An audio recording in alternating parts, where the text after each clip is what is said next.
Welcome everybody to Into the Score. My name is Avishai Darash, your host for this podcast. How's it going? Good. We have a dog here in the studio, so I was distracted for a moment. But you know how it is, and Into the Score we talk about anything that comes into entrepreneurship, arts and culture, day-to-day politics sometimes, and everything in between and what makes people tick. And today I have the honor and the privilege to have Renske van Kollenburg. Perfect. Look at that. I saw your eyes like, come on, let's see. It's not an easy name for non-Dutch people. Ja, Renske van Kollenburg. We kunnen dat ook in het Nederlands doen, maar ook, maar voor onze publiek eigenlijk is het beter in het Engels. Okay. Als het niet erg is. So, Renske, take me from the beginning. I want to know about your path till this moment. In music, I think, right? Whatever Otherwise, it's going to be a very long story. I am active in the music business, mostly electronic music, since, I don't know, 2008 or something, as my own company. But I've been really, passionate about it since I was a young girl taking dance classes. And I had a really cool dance class teacher. I did jazz ballet, and she brought, when the first electronic music came to the Netherlands, she was playing it in our class, and I think it was 7 or 8 or something. Like EDM, she was playing.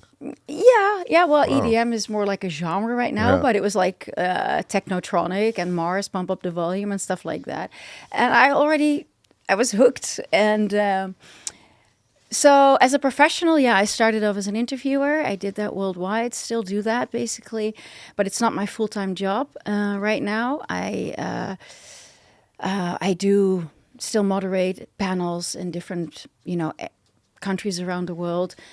Nowadays, mostly about mental health, but I also speak at schools and institutions like SAE Institute or the Hogeschool in Holland here in the Netherlands about sustainability and creative professions. ADE also, I still love doing the interviews right there as well. Have DJ'd myself for a decade, and then after the pandemic, I was, took a different path full time. But basically, I'm doing what I actually studied to become like 20 years ago. I have a degree in social work, but I've never stopped. I've always been fascinated by human behavior. So I did a lot of, certifications and diplomas and studies around all different kinds of stuff, basically. Personal assessment tools, holistic health, energy work. Spirituality is a big part of my life as well. Clinical psychology. So basically all sides of what it means to be human. And since around 5 years now, I guess that's my full-time job. And started off, working with people outside the music industry because I thought Bowie wants some attention. I thought, now I have a different role, right? So, but the beautiful thing is that people started to ask me. So sometimes I work with artists who I was interviewing 15 years ago already, and now they are my client depending on what they need. It can be coaching, consultancy. Sometimes it's more into therapy. So that's, in a nutshell, my journey. Yeah. And did you know that when you went to study social work, did you know that you're going to end up utilizing it in the end? Or was it something, okay, I need that as a backup? Or what was actually the... I think like with a lot of kids or young people, when you need to choose what you're going to study, some are like really clear on their career path, right? I want to become this. And I was never super clear about it, but I was very much intrigued, like I said, in human behavior. And the study that I did in the Netherlands was a very broad study. So I could work with, youth, their parents, disabled people, criminals. It was like, all kinds of things. And I thought, okay, that leaves me some room for choice. But my first job ever in this profession, like when, a very long time ago, I actually chose to work with youth. So from, 5 to 18 years old and their parents. So I was working with family systems with kids that were about to, I was working with the police, so they would prevent, hopefully, kids to be really going into the wrong direction. Yeah. And then I was working with them and their families. So and then I rolled into the big city and I took on a job in media at Endemol in television. Where are you from in the Netherlands? I'm from the south, near Eindhoven. Okay. And when I Which, moved... sorry? So you're like from Brabant? Yeah, I'm actually. from Brabant. Yeah. I don't hear it in your Dutch That's at where all. the cozy people are, right? Gezellig, they say. Kei goed, yeah? Yes, indeed. But yeah, I rolled into corporate jobs, in creative jobs like film industry, television, advertisement, but Philips even, and I've learned a lot from that. But it was always a job for me. I never wanted to really have a career in that. It was to pay my mortgage, right? It was to... And you say that you did these type of jobs, but it had nothing to do with the social work. No, that was Nothing, actually when I moved to the city. I needed, finding a house and a job in Amsterdam is really difficult right now, but it was already really difficult. When was it easy? No, Exactly. I came here when I was 19, like just for like a trip with friends. That's what I heard. And that was almost 20 years It's ago. hard, It's so hard to get a house here. It's so hard to get a house here. It's always, I heard that narrative. It's so hard to get a house here. It's so hard to get a house here. Yeah. I just rolled into it when I got a job at Endemol and there was a little space for me to be. I was like, that's going to be my job. And that's where I rolled into all different. But I think that's what comes most natural to you is what you end up doing, I think, in the end. That's what I do now. But I don't regret my path, and I've always been studying on the side, like I said, because that's just my field of interest. So I never knew that all of that would be coming together now in what I do now. I never thought I was going to do what I do now. So it's interesting that we pick up things into our arsenal. We have no idea when it's going to be serving us for the greater good of other people. Yeah. And then you realize at that moment, like everything is perfect the way it happens. Yeah. Because without that, I wouldn't be able to have these experiences. Yeah. So you're doing this corporate work. You're not feeling it. How long are you doing it?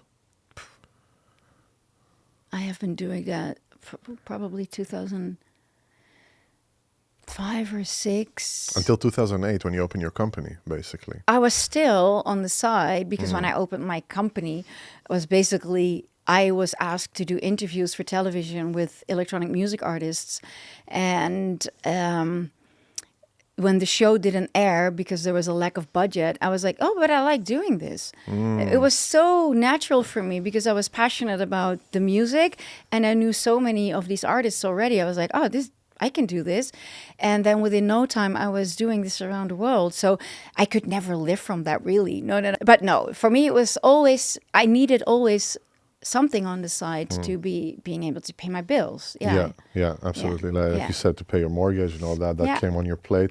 So you opened that company basically in 2008. When does the music take part? Did you start DJing and when does that happen? That was also a very natural how I rolled into that. Yeah, exactly. Yeah, it was because of my network. I got asked quite some times to either become somebody's agent and I was like, I don't feel that because I'm really not a very commercial person. And I was like, then I'll be a sales manager, but for an artist.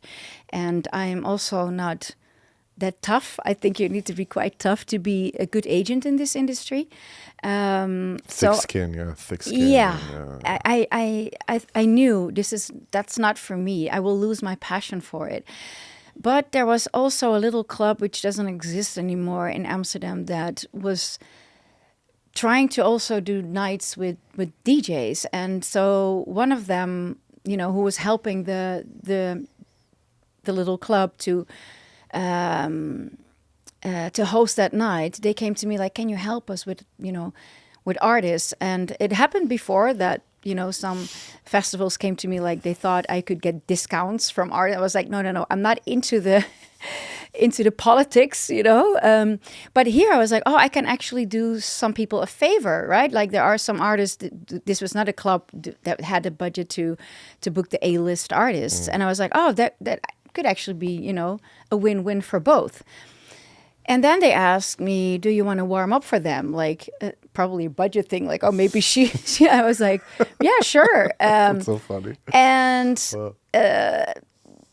yeah, but I was such a purist. For me, it was like I'm not the DJ; they are the DJs. But Wait, within they asked you to warm up for them before you could work decks, or no, I because I'm so you, passionate about okay, it. you I knew had a decks. setup at home. Yeah, yeah, yeah. I I had a thought it set. would be like, Renske, Yeah, you're gonna no, warm no, it no. up. I really wanted to play my favorite records at home. Yeah, yeah, yeah. That changes the picture. So, Yes. and then it sounds really easy that I don't want to, don't, it's not like, but when I look back at it, it was like, huh, within 2 years, I was playing with some of my heroes in the States, in Ibiza. I was playing. I remember Pete Tong had this event, I think Le Bazaar, and it was at Ushuaia, and I was warming. Can you imagine? I cannot even believe them saying I was warming up for Fatboy Slim. Like What? I still Really? kind of it feels like a Wow. different life for me. Wow. And I was playing at I was afraid even to say it. I was in Miami at the winter conference, and I was like, "Oh my God, I'm warming up for Danny Howells," and he was one. I was really like a progressive girl in the beginning 2000s, and even though I love Danny also as a person, but I was like me being still the purist. And I didn't tell him that I was. So when he saw me on the day, he was like, "Huh?" And he was so warm and so, yeah. And yeah, so it was really weird when I look back. But I really, at one point, needed to be very serious about this. Like, if you really want this, then yeah, I was really great at self-sabotaging because I really didn't see myself as one of them because I rolled into it. And it's not that I didn't respect the profession. I respected it so much that I didn't feel really one of them. And then I was like, but that's also not respectful, right? I really need to, It yeah. sounds like a response on imposter syndrome in that sense. 100%. Right? Yeah. And I've never been like this big, super big name. I was really great at, again, like being invisible, staying invisible, but I did have some amazing gigs and which I'm really thankful for. But yeah, now I also understand that this was one piece of the puzzle. Why I can now, I thought I've seen it all, not all, but Of course. being at big festivals behind these big artists, closing Ultra Miami or whatever, and feeling their energy, feeling their nervousness, their excitement, their adrenaline, and you pick it up and you think like, wow, so this is it. This is what they feel, but.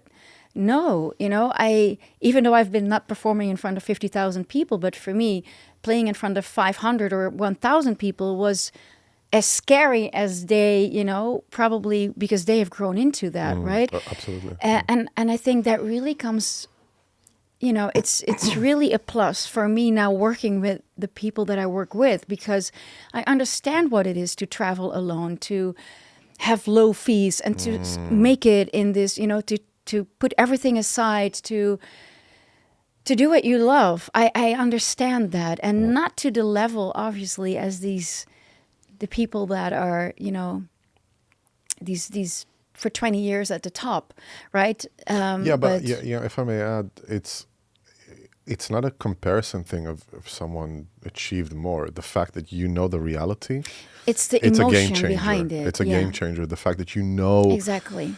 Wow, that person is going to fly, let's say, from Brazil, and then he needs to get to Colombia, and afterwards he needs to get to Australia, he needs to get to this, and he's by himself all the time, living in airports, away from the family, sleeping like shit probably, getting to the hotel, finishing the gig, and then like, okay, I need to get to the next one, to the next one, and to the next one, to the next one.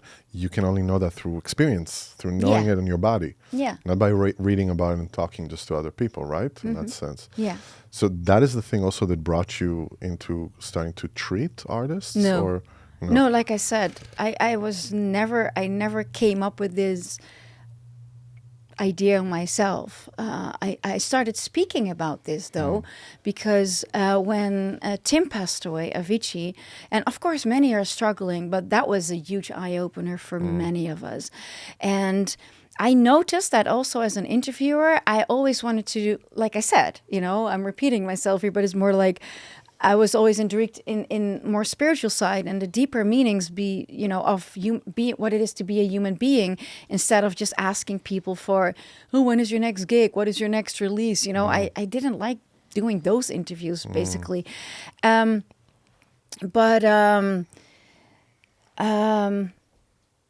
what was I about to say? I was a bit distracted now there. We were talking basically about the fact that it happened more organically. You were asked to do that. You wanted to do more interviews. What I did start doing is speaking up about it, because I started to feel like there's things wrong in this industry, and I knew, well, there's this quote: how do you change the world? Start with, with yourself. Be the change you want to see in the world. Yeah, exactly. So I was like, okay, why do I expect others to change this industry, right? We need to do this together. That's a process as well. Probably takes years.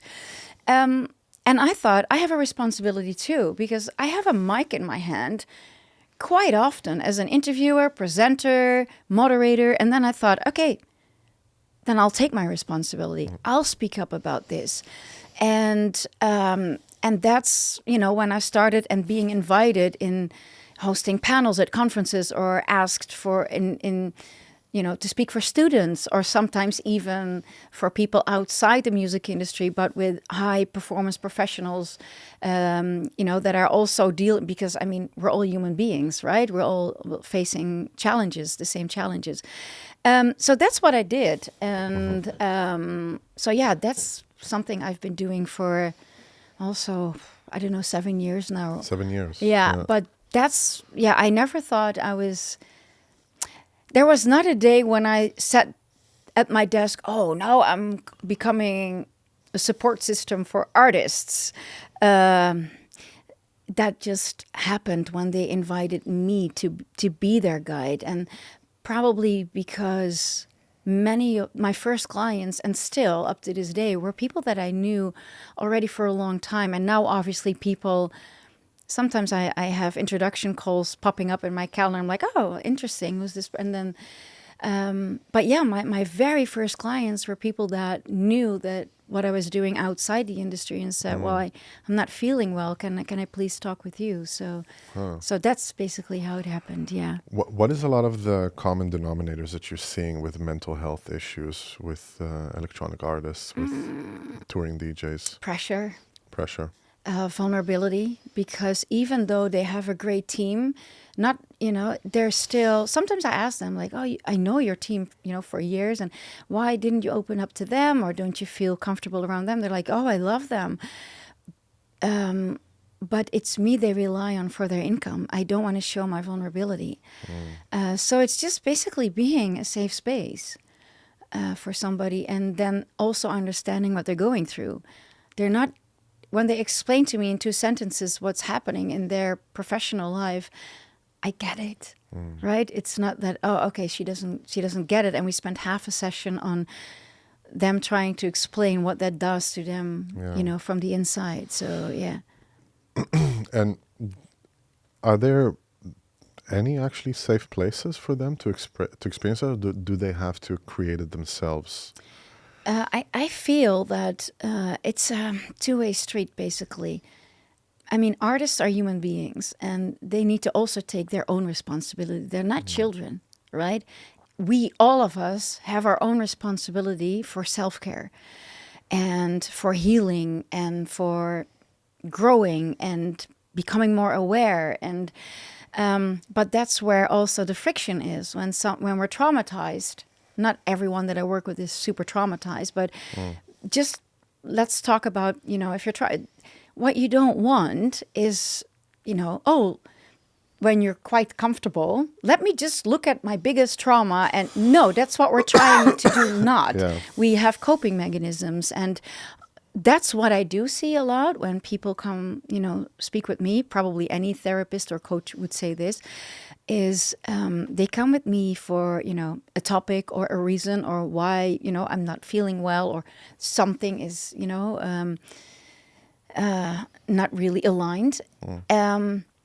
Sometimes it can be a practical thing, but that's more like the end result.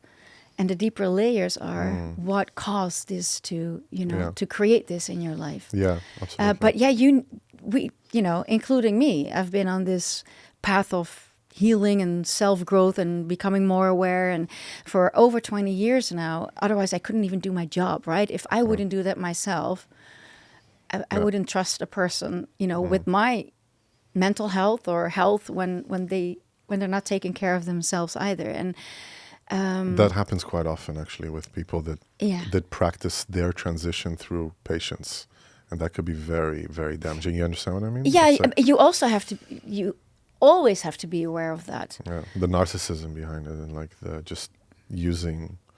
Oh, them, that what you mean? Yeah, That's using them as a resonance box instead of actually treating the person. It's a projection thing. Yeah. You know? Well, when they come to me, it's I don't have your answers. You have them. Yeah. I'm just helping you get your answers and clarity. Yeah. Right. It would be very wrong for me to give them the answer. There is no one truth. And of course, when I take on more the role as a consultant or advisor, some of my clients really, I want to know what, of course, sometimes it's necessary or there's a real wish for them to have my opinion, but my role is not to tell them what to do, Yeah. right? Yeah. So your role is basically, if I understand, it's like you show them the door, they have to open it themselves. In that sense, I really tell my clients how honored I am to be the space of trust and safety for them. Because we talk about artists now. I work with mainly people in the industry. A lot of my clients are artists, but there's also managers, agents, event promoters, all kinds of people. Yeah. Yeah. Yeah. How common is it? It's a bit of like a metaphysical question, but how common is it that you see it with artists that achieve everything they wanted to achieve and they still feel miserable? Very common. Yeah. Yeah. I just saw your post the other day. You were talking about it. About fame, you mean? About it's not going to solve your issues. It's not going to... Depends on what your definition of success is. I always check in with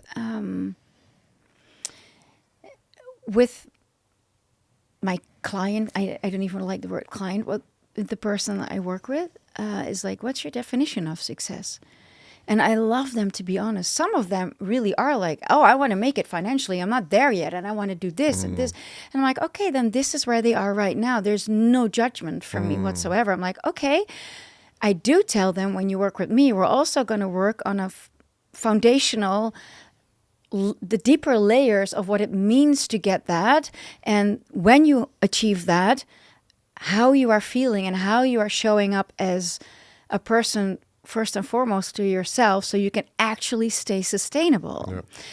Yeah. But I don't mind people having goals like that.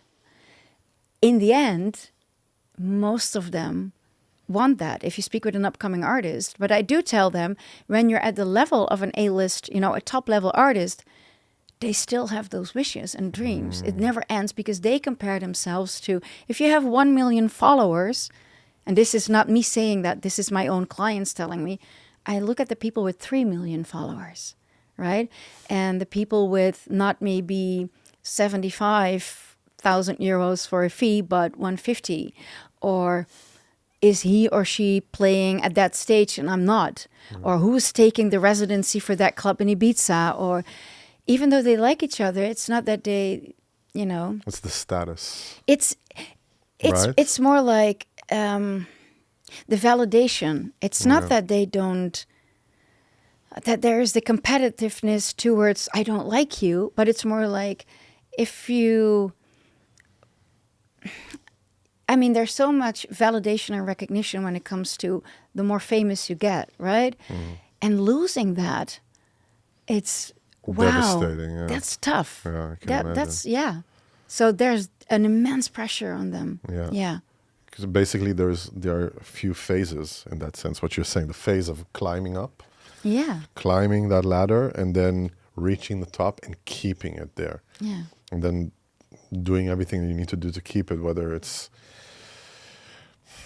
listening to people around you or abandoning actually your artistic It happens too, yeah. Artistic backbone, Yeah. doing things to just continue staying relevant or having clout Yeah. constantly. And what is, I mean, you answered that, but could you go deeper more into that? Why is this actually happening from your eyes? Why is this constant? If I have 1 million, I'm looking at the one that has 3 million. I want to get this. I want to get that. Because at some point, the ladder doesn't end. It's like you climb and climb. It just doesn't end. It's like another one, another one, another Yeah. one. But at the end, you realize, like, hey, I sacrificed so much for this. I sacrificed relationships, family, health, sanity. Why does it continue happening? That's human behavior. That's how our mind works. More, more, more. There's this book that I think it's called The Molecule of More. It's the dopamine. It's addictive.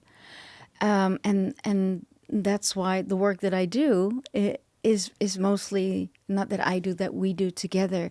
When I work with somebody, it's more like, okay, let's go to the here and now, right? How be present in, Yeah.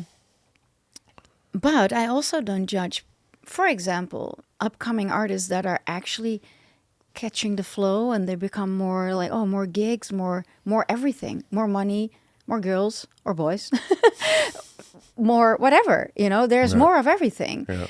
I don't judge them when they, sometimes you can, okay, there's more awareness these days. I do believe that than 15 years ago around this, like how to stay sustainable. But when you're young and you get this and, oh, this is what I worked for, this was my dream. Yeah, you want to go for it. Of course. You want to go for it. So there's no judgment. What would be your advice to someone that is in that race right now? Go for it, Yeah. but hopefully in a sustainable way. Please do check in with yourself, either with me or somebody else that you trust. And not everyone is losing themselves completely in it, right? We're generalizing now. Everybody's different. But yeah, of course, go for it. But I also, what my advice is, check in with yourself, like be honest with yourself. I have a client that I've been working with for over a year.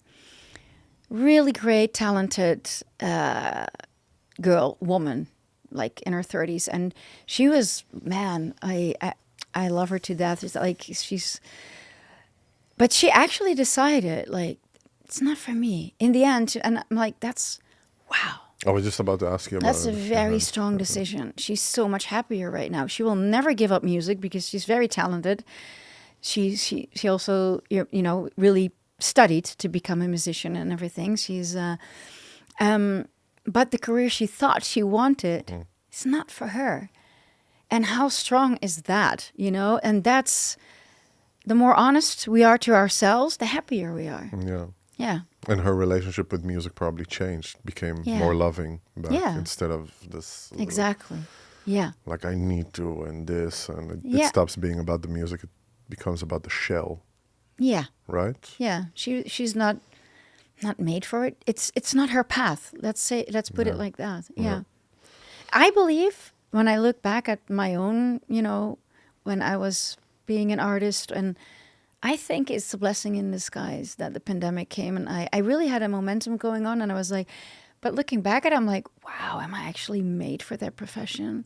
I'm this sensitive softie, being tired very easily. Even in my 20s, I never did after parties, right? It's like I'm way too sensitive for this. So yeah, it comes to a point where you have to be very honest to yourself. Yeah. Yeah. Wow. I have a quote. Can I share with you? Yeah, I want to hear what you think about it. Suffering happens when an individual compares their inner journey to the outer image of someone else. Yeah. That's it, yeah? Yeah. I want to know what you think, what you think of that. What is comparison is sometimes it can also be fuel, right? It's like, oh, look, or an inspiration. Like, oh, look at that person or that artist, if we're talking about artistry, but it can be anyone, right? And then it can become this fire inside of you, like, oh, I'm going to use that to whatever. I think a lot of people got big and great in what they are doing and very successful, depending on what your definition of success is, because they had great examples. Perfect, nothing wrong with that. But if you quote is more, it's the dichotomy between inner process, your inner process, Renske's inner process, to my outer image, how it doesn't work, and that's where suffering happens. If you're a DJ and I'm a DJ and you see like I'm, Beatport top 100, whatever, all this, and you're like, yeah, but why doesn't it happen to me? Why this? And your inner process has nothing to do with the outer image of the other person. No. Yeah. No. That's 100% true. And so we never know indeed what's going inside of a person, and what is the finish line or success for somebody is maybe, okay, a small step for somebody else might be a major step for another person. And that's related to the quote that you just used. Yeah. What is success for you? How do you define success for you, for Renske? For me personally is fulfillment. It's the depth, the really meaningful things, meaningful everything. Yeah. I don't like superficialness. I can't. That's why you're here, to a certain extent. And I have another quote for you. We often suffer more in imagination than in reality. Yeah, 100%. We make up stories. Stoicism knew it from the beginning. Yes. Seneca knew it. Yeah. Do you see it with clients also? All the time. The client that I just had today, same stories. Same. But me personally as well. We do it to ourselves constantly. Yeah.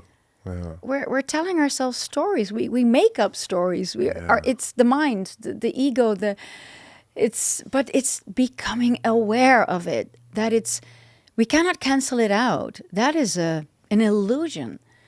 But there needs to be a bigger awareness so we can actually see that it will lose its 100% power over us, and we can adjust, right? So absolutely, yeah. Did you study some of Jungian psychology also? Clinical psychology, yeah. Jungian. Jungian. Jungian psychology. Yeah. Because I wanted to ask you about the shadow. Yeah. How do you perceive the shadow, the importance of it, the archetype of the shadow? I didn't do the in-depth study, but I know the concept of the shadow. I think it's a big part. I think it plays a big role in our lives and in our decision-making process. Yeah. We think we are the conscious one, but I feel that there's oftentimes someone else behind the steering wheel, right? Yeah. Basically, when we don't incorporate it, or at least actually acknowledge that we have very dark aspects of ourselves, it's going to steer us from the background. Yeah. And going to actually bring us into situations, physical and mental situations, where this needs to be expressed. Yeah. So if it continues being suppressed, it's going to just come out like this. Yeah.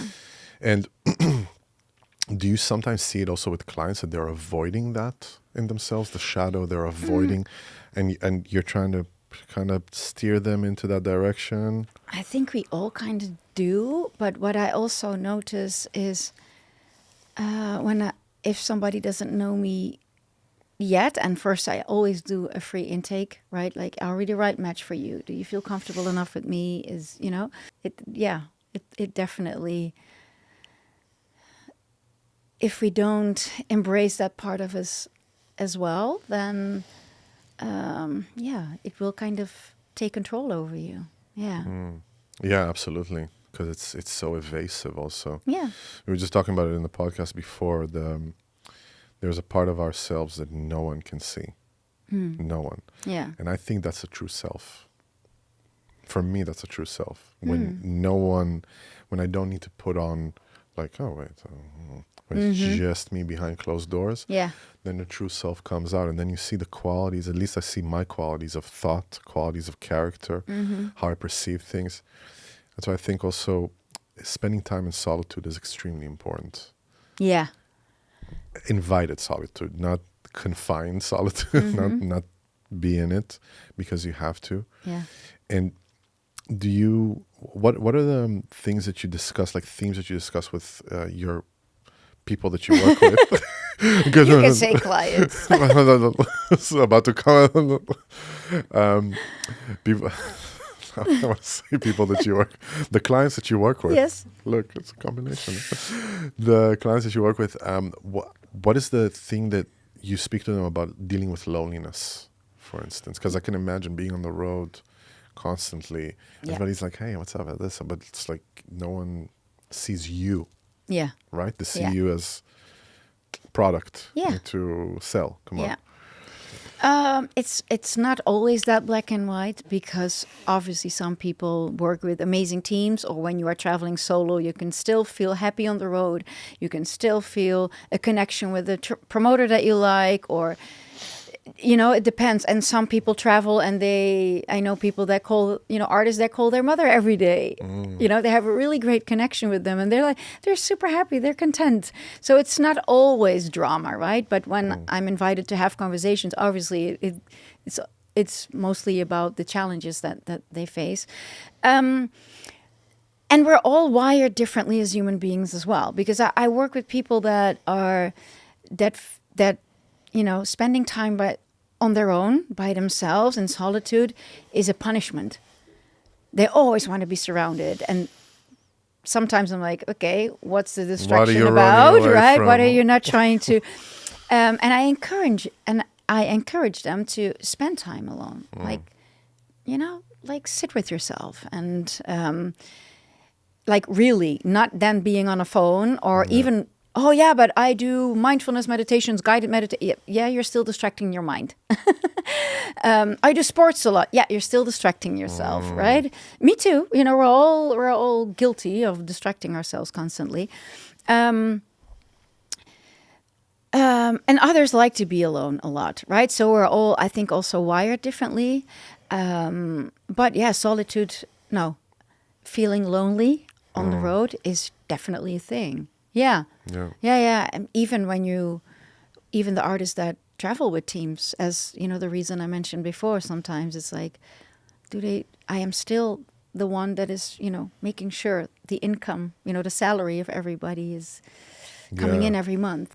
What would be the advice you would give? Like, what would be the... Depends on the person. Basically. I know, it's a bit generic, the question. I know that. It's just that I'm thinking if people listen to it and they feel this resonance. Yeah. They don't know you yet. Maybe they'll contact you after this, but they don't know how to deal with it, and they don't feel that they have someone in their life that they can share that with. What would be the advice? Well, I've been doing a lot of research as well. And reading studies. I'm not a scientist myself, but I do read a lot about and talk with scientists and researchers about this topic for years. And so when I speak, for example, for whatever SAE Institute or something, I don't want to only come with personal stories, but also with what's backed up by science and studies. Having a good, solid support system is definitely helpful. And sometimes people cannot find it in their... they feel misunderstood by their own friends that are not in the industry. They're like, what are you complaining about? You're touring, you see the world, everybody loves you, okay. Or partners that are like, yeah, but, I'm home alone here, and you're seeing the world. And not always. I'm not... this is not generalizing, so I hope people that are listening and are that partner or friends, if this is not about you, if it doesn't resonate, then it's not. But there are artists touring, also managers, that are away a lot, also agents, also promoters experiencing this as well. A good support, so find somebody that is your confidant. Really depends on who you are and what you need. It's basically to give order to the chaos sometimes that happens, right? To organize it for yourself. And I want to add that it's okay to feel lonely and shitty, because it would be toxic to say, oh, no, you can't. You should find a solution now. Go journal, call somebody. Why can't we feel shitty, especially after, 2 2 hours of sleep and you're touring and you're tired and you had a delay and oh, the food sucks at this hotel or they didn't, whatever. Yeah. It's like, can't you feel shitty? Of course you can. Yeah. You're human. Yeah. So that's also something I tell the people I work with. It's like, yeah, is there space? Can you give space for those emotions as well? You know, you're not a robot. But when when it happens consequently and frequently, and it's really taken its toll on your overall well-being, then it's a problem. It's not a problem I bet if you sleep 2 hours a night, or I don't know if you drink or whatever, but or if you have been really busy, you can feel shitty. It's right? It's a question I always ask myself. Is it a hardware problem or a software problem? You get what I'm saying? Hardware is the body. Yeah. Did you not sleep enough? Did you eat shit? Did you Yeah. get this? Or is a software problem, which is also connected to these things? 100%. You know? We're talking about mental health a lot, Yeah. but health is emotional health, mental health, spiritual health, physical health. Yeah. It's all of that. Yeah. And also the concept of this too shall pass. In the sense of, dit gaat ook voorbij. In the sense of, you feel like this right now, it's going to pass. Yeah. You are not going to be permanently stuck in the situation. No, it depends on the situation. Obviously, there are people that are really going through real deep depressions and addictions.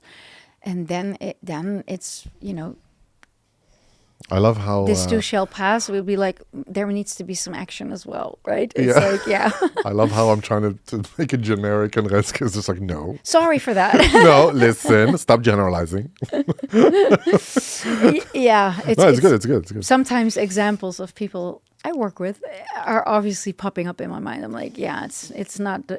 it's never black and white. No, it's never black and white. No. We were just talking about the I think two podcasts before, about how we have this paradox that is happening, that people want to experience a binary life, black and white, yes, no, good, bad, but actually life is extremely non-binary in that sense. It's like, in language, I think, this is my opinion, also learning it from this podcast, is that language is one of the reasons that created this binary reality. Yeah. Love. Imagine, I'm telling you, this concept of love, it means so many things. Yeah. In Hebrew.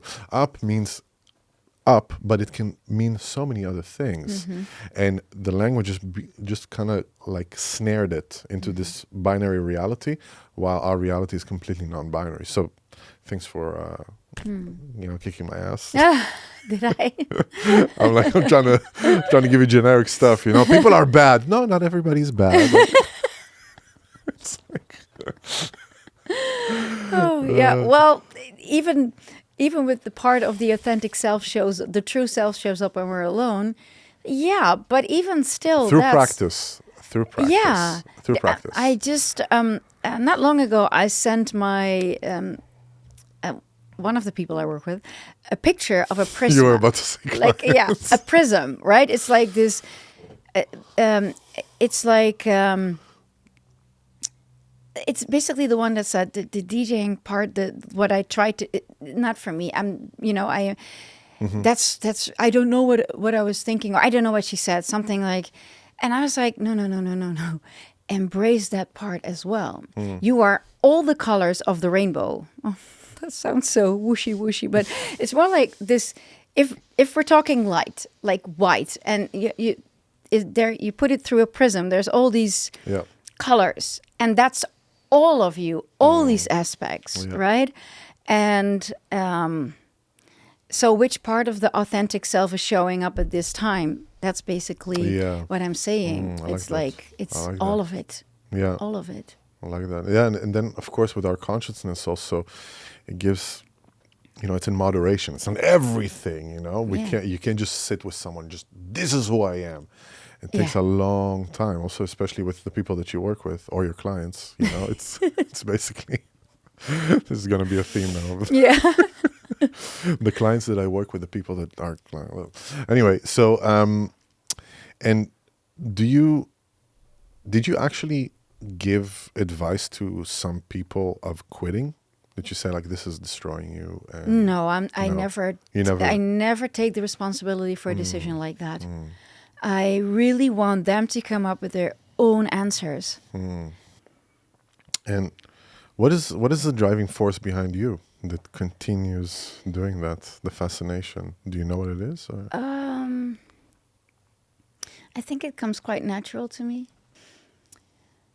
When others trigger me to come in action, and that's where it flows with ease. I can be tired afterwards, but last year my own sister passed away, and only 2 weeks after I started working again. And I was able to do it. Otherwise, I wouldn't work, right? You have to show up fully for the people. Were you very work with. close, you and your sister? Well, that's a very many aspect story. On a spiritual level, I'm very close with her, but my sister had also her own journey in life, why it was not really possible to have a very close relationship with her. So I know firsthand what it can do to a family and a person to be traumatized and to have mental health issues. Yeah, 100%. Yeah. Did you ever think that this is maybe one of the reasons you're doing what you're doing? Maybe on a soul level. Yeah. Yeah. Yeah. I mean, after the podcast, I will ask you what it is because I'm curious. But if you don't want to open it, I understand.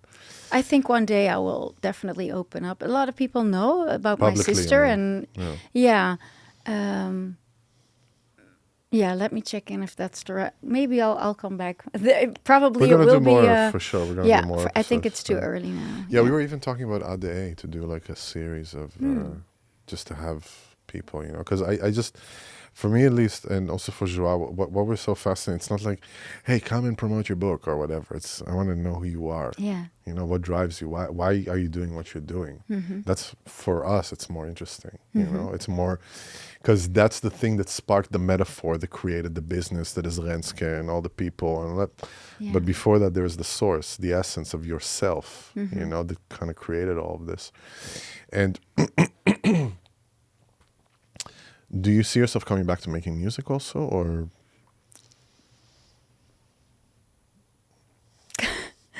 The funny thing is, I was at 909 Festival last weekend, and there was a big surprise act for me. I stood eye in eye with my own manager that I just started to work with pre-pandemic. And when I kind of had a momentum going on and I was really looking forward with him, he's such a great guy. And he has nothing to manage anymore because I decided then like, oh, I cannot, I just came out of a burnout, then, you know, decided to do, you know, put everything aside to do this again. And I had a momentum and then, he, you know, we have a good, yeah. So I signed the contract with him and I was like, I'm sorry, you have nothing to manage. So he was now managing other big, you know, artists on that lineup. I was like, wow, it's so cool to see you. And when we were standing on stage, he said, it's not, you know, you're never thinking about doing so. I'm like, yeah, it itches, obviously. It's like, when you hear a good record, you want to play it. I miss the connection with the music and the... I'm purist that you can say in that sense. Like I think you should know how to, you know, work a digital audio workstation if you're a producer. I mean, I think you should know that. Or if you're a composer, you should know how to write sheet music, stuff like this. I use AI myself. We use AI here in the podcast also as a tool. Cut the clips, you know, edit them, all that stuff. But it's due to budgetary things, due to, you know, it's hurdles that we come across and AI just solves it. But I think the issue is when we're going to see so much content out there that is AI that we won't be able to differentiate anymore. I think we talked about also during my recording in Germany is that you have companies that there are content farms. They just create music for the playlists. Yeah. They don't care about art. They don't care about. They know exactly what needs to be played and how it needs to be played and in which way, which scale, which is just to market it and sell it. I don't have an issue with it. I mean, the thing is, this is just a natural evolution.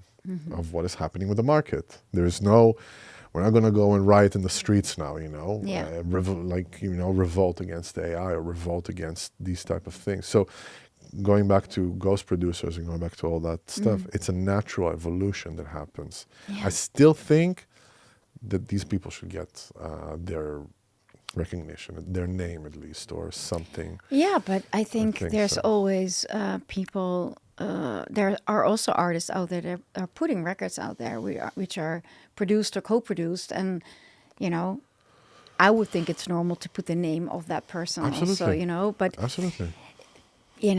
For me, everybody should be doing what they want to do, because otherwise. No, we're going to live in But it's the world interesting. of Avi. Yeah, I need to have an opinion about this. But what I do feel when you were speaking just now is like, there is no turning back with AI, right? No. And I remember talking about years ago at ADE with Roger Sanchez, with Don Diablo, with Armin van Buuren about illegal downloads. And they all had different opinions. And now it's funny. like so normal, Wow, right? It's like, that's and so then old streaming. News. Wow, that's so old news now. if you think Exactly, about it. but that was a Napster big and all that thing. stuff, right? Yeah, it's Wow. like, wow, if you worked 1 year on your new album and within one day it's illegally downloadable at a website. And I remember the only one embracing that was Don Diablo. He was like, "Oh, I would love that," because it's like it's just how you look at things. Yeah. Like for him, it was free PR, right? It's like, and now that's the entire illegal download thing is old news. Now we're talking about streaming. Now we're talking about AI. Now it's going really fast now. Absolutely. So fast. Yeah. Unbelievably fast. Yeah. I mean, it's, I saw some stuff AI the other day. I was like, wow, this is AI. It almost tricked me. It almost tricked me. Yeah. And then in a year from now, it's like, I have no idea what I'm watching anymore. Sorry. And even I remember because Roy, in that sense, he's so crafted. Like I played with Dex a little bit, and he showed me some stuff, and he told me even that now you have like AI systems within the decks that put the whole set list for you. They do the transitions, they do everything. No, And I I was like, didn't know that. and I was like, so what are you doing? It's like nothing. Like that, not him, but I'm saying that there is the possibility there. Yeah. There's a possibility of even making it more about the outer image than the actual like craft and Yeah. art. I guess maybe because I came to electronic music. I started there, actually. I started with psychedelic trance when I was 11. And I learned a lot about arranging and all that. That for me, and that's just my personal journey in that, it's very sacred, the ability to make music. The gift to just be even a part of this industry is something that it's a fraction of a percent. And if you have the talent, or if your path found you in that sense, it's very sacred, for me at least. I think music is sacred on itself. And I wish I played the flute when I was young. I wanted to play the saxophone, but I never really, took all the classes to actually. But that, if I regret something, so maybe I'll pick up something in the future, is, but when you're young, when You I can see still pick it up. I can still pick it up, but it's more difficult for an older brain than the kids of my brother. She's like, take some Adderall. She It'll be fine. taught herself to play Chopin. I'm like, huh? I mean, that to me is like if you play drums or piano or the guitar wow, that to me is like if I would change something in my life, it's like, oh, I would have learned would to go for play the an instrument? instrument. Oh, Like wow, I okay. really like to do that. Oh my God. But I've had a lot of, working in the electronic music industry mostly, a lot of conversations with people having judgmental comments about they're not musicians. Why the producers of electronic music, because they can use Ableton and they can use samples and they can use. Does that mean they're not? You have to be quite to be good, right? There's a musical ear. You have to have a knowledge about what's a drum. Okay. Same with AI, right? It's like or sync buttons or whatever. Yeah. The art of DJing this is such an old conversation, but still, we're here now at this point. Do. The art of DJing, mixing two records, wouldn't have been invented if the sync button already existed. Because there was no need to. That's true. So we cannot judge all the technology and everything that's around. Yeah, it will change our climate. It's true. Yeah. But I just want to add something to that. Digital audio workstations are like an instrument. In the level of knowledge that you need to know, it takes years. It's not a perishable. It's perishable if you stop using it altogether and they do updates and stuff. Then you don't know. It's like I need to get used to it. It's not as perishable if you let's say play an instrument at a high level and you stop practicing for years. You're gonna lose a lot of the skill, the vaardigheden. But the digital. It's basically saying Jean-Michel Jarre is not a musician because he's using electronic. Georgia Moroder was using it's like he's not a musician. Okay. Yeah, that's what I mean. He's a visionary that used a different type of agent to express what he wanted. But so his parents didn't send him, or he didn't go to piano lessons since he's 5. That doesn't mean much. And like if I'm seeing it from instrumentalists or the music that's like let's say contemporary, if you cannot use a digital audio workstation, you're going to be obsolete really quick. If you can't use a computer, you are like prehistoric. That's like museum, as a instrumentalist. I mean, it's common now for everybody to know how to use Logic or Ableton or Fruity Loops. It doesn't matter, like FL Studio or Cubase. It's you have to go with the times. Yeah, you have to go. And there are some musicians, traditional musicians, that are opposing that altogether. And then what happens? They have to go and ask for help because they need to record a part and all of a sudden they don't know how to use a computer, they don't know how to use this. And then instead of fighting that, instead of come and embrace actually the advancement that is happening in your industry, you're always a few steps behind. That's why I tell always young musicians, my advice is get that digital audio workstation together as soon as possible next to your instrument, because you're going to have also so much more freedom in the future to be able to put things together, to be able to work with clients, to be able to work with so many other let's say institutions or whatever it is that want actually your work. So similar to what you're saying, like the sync button wouldn't be invented if they didn't have all the trial and error that came before that. So to hate on that, come on. It's weird. Yeah. And do you think that it's like a natural evolution that it got to 50,000, 100,000, all these like big numbers because artists wanted it because it was a natural evolution thing, or was it because, no, I want to play in front of more people, I want to have more? I think it's a natural evolution. When something becomes a business and there is money to be made. Why not? 20 years ago, not everybody wanted to become a DJ. Well, still not, generalizing, right? Come on, Renske, come on. The whole Today, podcast, she's generalizing. Yeah, the whole thing, she's like, people are bad, DJs should quit. The whole podcast. And I'm telling her, listen, Renske, don't generalize. I know it's hard, but yeah. But now more and more people want to be also on stage as a DJ. Yeah. And it's because it's out there. It's role models. It inspires people. I think it's a natural evolution, coming back to your question. Yeah, and what I wanted to say also about the entertainer thing, the hybrid of it, is that, and this is something that I told a young student, because he was asking, why am I working on my act, like to talk to people on stage when I play, why am I doing it? I said, because they can just stream my music at home.